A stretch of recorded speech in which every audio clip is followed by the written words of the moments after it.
Welcome to macros, what they are, where they come from, what they can do for you, and any other information that I can pack into this short webinar right here. If you don't know me, my name is Abby Sharbach. I am a certified personal trainer and nutritionist.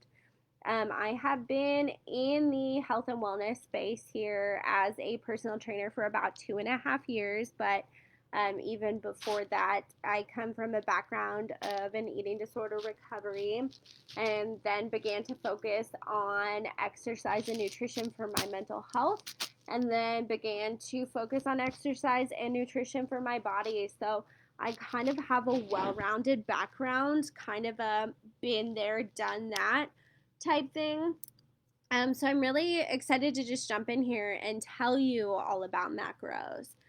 So to begin, macro is short for macronutrient. Macronutrients are the 3 basic types of food that we eat every day. So fat, protein, carbohydrates. A lot of times you will hear if your calories in is less than you will lose weight. Well, that's the basics of it, and that's true. It's also really important to consider how different ratios of macronutrients work in your body depending on what your goals are.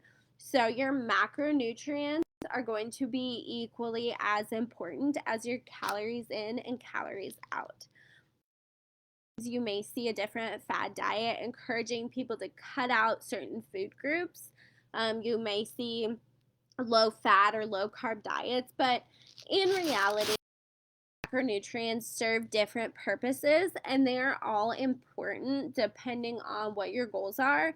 Restrictive diets seldom work long term for most people. So while you may see initial weight loss at the very beginning of your diet, they're very difficult to maintain. So the macro component of your diet is really important in reaching your goals, whether that's to lose weight, gain weight, build muscle, just maintain your health where you're at.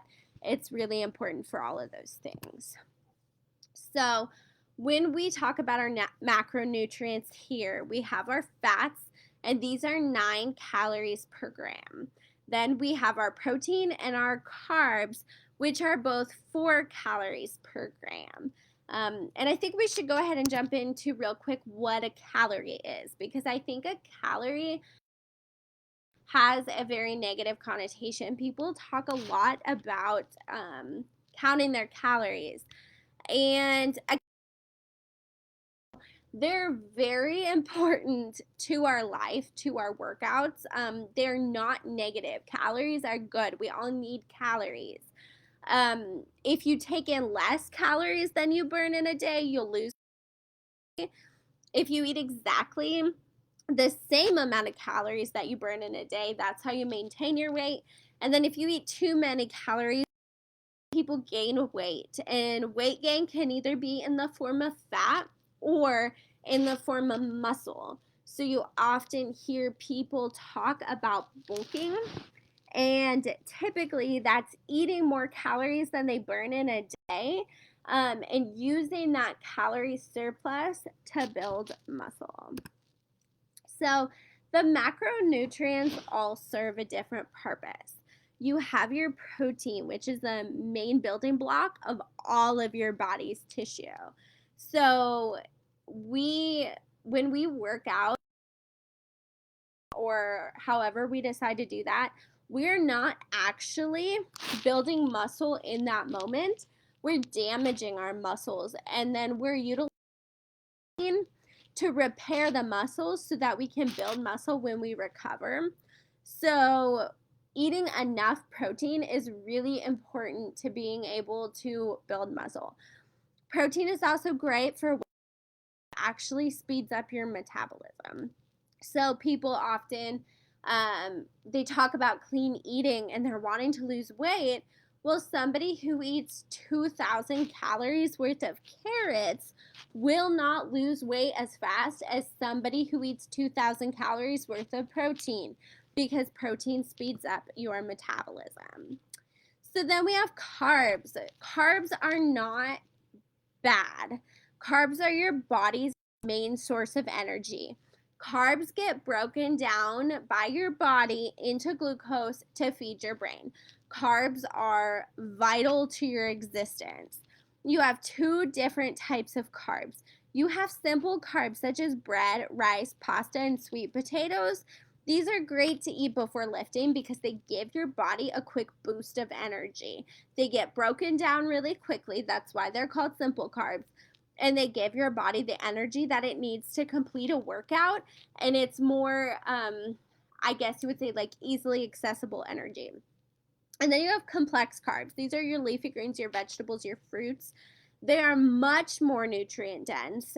They digest more slowly, which is why they're not as great for like that quick boost of energy. They're better for prolonged energy. So they break down slowly and give you prolonged energy.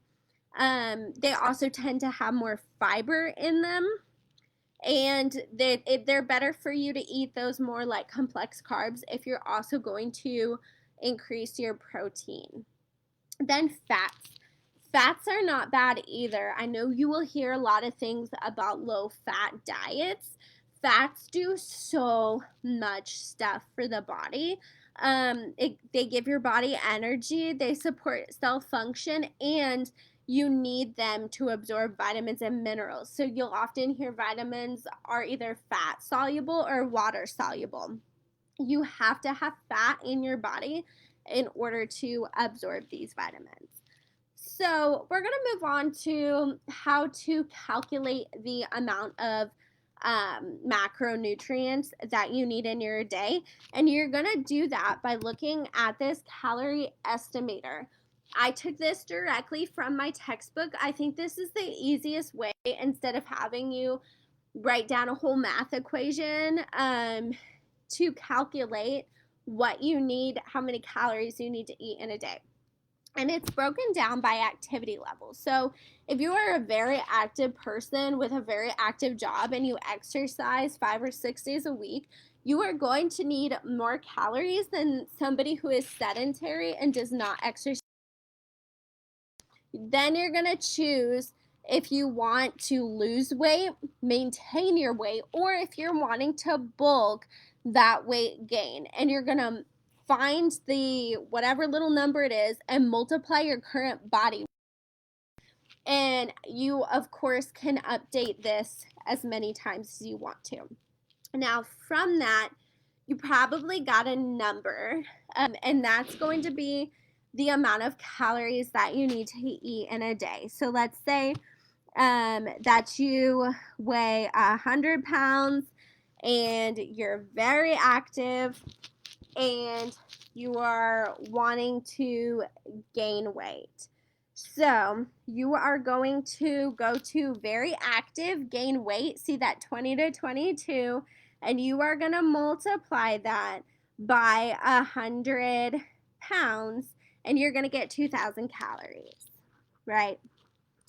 So from that 2,000 calories, you are then going to choose what percentage of each macronutrient you want to eat. So you have your macronutrient percentages right here. These are kind of the ranges. You want to, of course, make sure that they equal 100 in the end.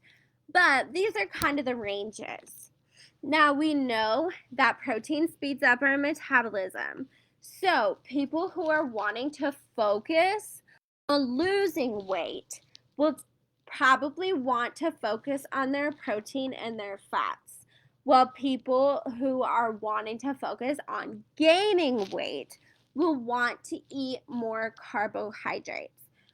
And we know that carbohydrates are going to give us energy in the gym to be able to utilize our calorie surplus, and turn that into muscle. So you're going to want to kind of mess with your percentages here to see what works for you. But you want more carbohydrates if you are wanting to gain weight, build muscle, and more protein and fat if you are wanting to lose weight. So you're going to multiply your different 2,000, we'll say our 2,000 calories here, by whatever percentages we want. Then in order to know how many grams of each macronutrient that we want to eat, we're going to go back to our breakdown. So we're going to divide our amount of calories, or our amount of that calories and macronutrients, by 9 if it's fat, by 4 if it is protein or carbs. And that's going to get us exactly how many grams of each macronutrient that we are going to be eating in a day. So, alcohol. Alcohol is a little different. Alcohol is its own macronutrient.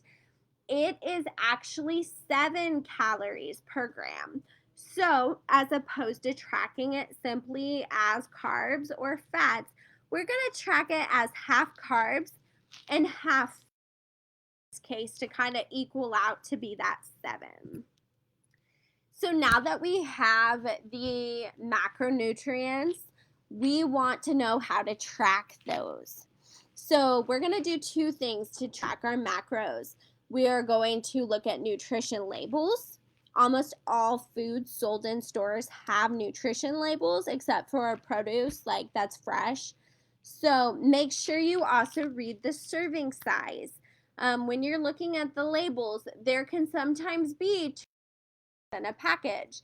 You don't want to eat both servings and only track one. So it's really important that you look at the serving size. And then you're going to use a digital kitchen scale and an app. So make sure when you are measuring your food, you switch it from ounces to grams. That way it's easier to convert it from, you're not having to convert it from ounces to grams. It's in grams. And you're going to weigh your specific type of food to see how much you're going to eat, and you're going to plug that information into an app. The 2 best apps that I have found are MyFitnessPal. I think it's probably the most common, and Cronometer, which is also really great. So that is as much as I can pack in this little webinar about macros. I know I just threw a lot of information at you. So if you have any questions for me, do not hesitate to reach out. Drop an emoji in the comments and I will reach out to you. Or if you would like to receive the macronutrient guide that has most of this information in it, go ahead and drop your email in the comments below and I will get it sent to you. If you have any other questions, if you're interested in support for counting macros, or interested in an entire nutrition and fitness plan, do not hesitate to reach out. I have some amazing clients that have made some amazing progress. And so I'm really excited to work with them and would be really excited to work with you. Thank you.